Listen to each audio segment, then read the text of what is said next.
Good day everyone, I'm April Rose NALANGAN, and today let me tour you to the study of ASEAN art of folk dancing as the soul of nation building.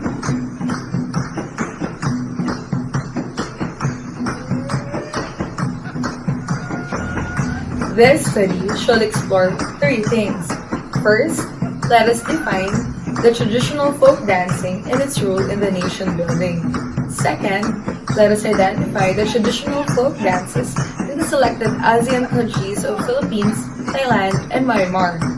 And lastly, let us explore the characteristics of traditional folk dancing, including its similarities and differences in the selected ASEAN countries of Philippines, Thailand, and Myanmar. So what is traditional folk dancing? Traditional folk dancing is a known form of performance art which exhibits aesthetic human movements containing distinctive culture and belief system. As Patricia would say, folk dance is characterized by developed syncretic acts in the context of dance movement, which accentuates the common and representative aspects of the character and personality of the individuals from the community, especially where it appears and develops. The construction of national identity usually goes to the umbrella of nation building.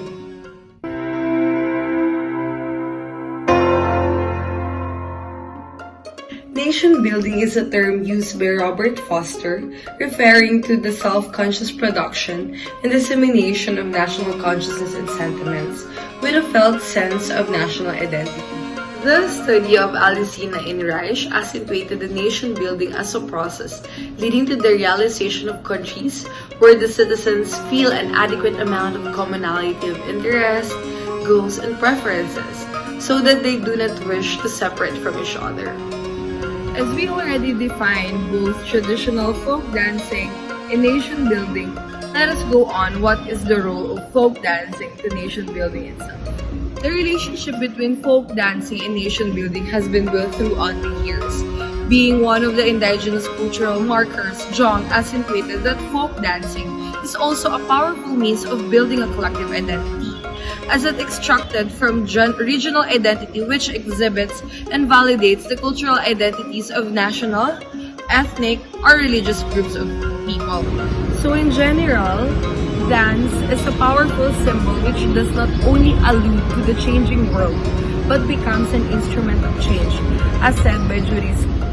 Thus, if there is a change, then it is no wonder how the traditional folk dance became a venue for constructing a national identity. In a way, folk dance may be viewed as a social construct which can create a social drive and desires, as said by John.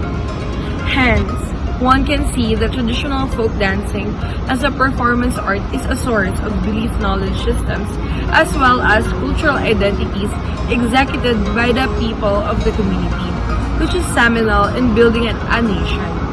Indeed, it is not a surprise that instilling the idea of nation building is often shaped by art and culture through folk dancing. As we have already defined the role of traditional folk dancing to the path of nation building, let us now explore the folk dances in the selected ASEAN countries of the Philippines, Thailand, and Myanmar. Aquino argued that the Philippine folk dance have a peculiar combination of Spanish and Oriental movements, with the use of French, English, American, and Mayan influences due to the contact of colonization and trading. Thus, let's have the classifications of Philippine folk dances. So first, we have the Cordillera dances, which are the dances of the people in the highlands of the north, particularly to the ethno-linguistics groups, which usually depicts the subject of war, thanksgiving, marriage, as well as normal way of the people's life. We also have the Muslim dance, which are the dances from the Mindanao, displaying its rich culture.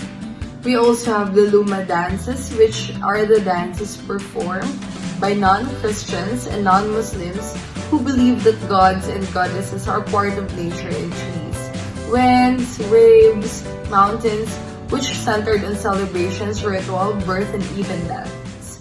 We also have the countryside or rural dances, which are the dances from the barrio fiestas and celebrations in honor of the patron saints and gatherings. And lastly, we have the Spanish-influenced dances, which are the dances brought by the Spanish colonizers and converted to the localized dances, also known as the Maria Clara dances. Now, let me show you to one of the Spanish-influenced dances in the Philippine folk dance, known as tinikling, which originated during the Spanish colonial era. Tinikling is a dance that imitates the movement of the tickling birds as they walk between grass stems, run over tree branches, or dodge a bamboo trap set by the farmers, in which the name tinikling came from.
After the Philippines, let us move on to the Thailand folk dancing. So according to the study of Kontawong et al., traditional folk dances in Thailand have roots both in indigenous tribal cultures and various colonial influences from Burma and Indonesia, which is exactly the same as the Philippines. Thailand folk dancing has its own forms of folk dances. So first, we have Likai, Ramway, and Wai Kru. Likai is a form of dance that has its roots in the Muslim religion, which includes many comedic and cartoon-like elements, with the dancers humming it up as they perform original stories as well as traditional favorites. Likai performances are most often seen at the village festivals for the entertainment of all ages. So we also have the Ramway, which is a ritualized dance that takes place to the movement range from very simple and slow to highly complex choreography that is almost too fast to follow and often include clues and tributes to their past teachers or training styles. And lastly, we have the Wai Kru, which is a form of dance meant to pay respect to or homage to the crew or the teachers. Now, let me show you one of the samples of the Thai classical mix of folk dancing.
The Philippines and Thailand, Myanmar or Burmese culture has been heavily influenced by British colonial rule, wherein Westernization have influenced aspects of the culture, including folk dancing.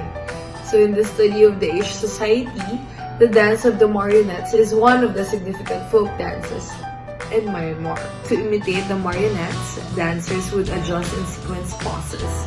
Their limbs would hang as if from strings. Their body timing and geography would come to resemble jointed motion, learning to fall into a collapse and then suddenly rising as if on attached strings. So unlike the folk dancing in Philippines and Thailand, the marionette puppet dance lies to the accentuated jointed timing, wherein musicians would play in an abrupt style called the jointed string drum strokes for this movement. And now, let me show you the sample of the puppet dance of Myanmar.